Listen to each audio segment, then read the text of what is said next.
அனைவருக்கும் எனது அன்பான வணக்கம். திருவள்ளுவர் இயற்றிய திருக்குறளில் பொருட்பால் அதிகாரம் 40 கல்வி 400வது குறள்.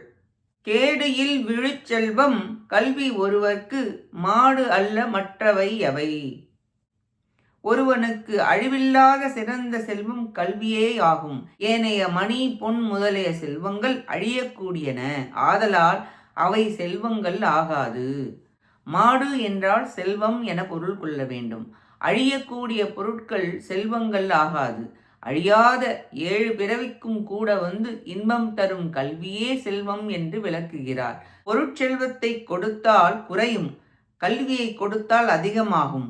பொருட்களை வாங்கி அதற்காக பணம் தேடுவதை விட அந்த நேரத்தில் படித்து முன்னேறலாம் என்கிறார். கல்வியை களவெடுக்க முடியாது. செல்வம் இருந்தால் கள்வர்கள் அரசு வரி போடும், பங்காளிகள் வருவர், குறையும், அழியும். கல்வி இருந்தால் அது கொடுக்க கொடுக்க அதிகமாகும். திருட முடியாது, வரி போட முடியாது.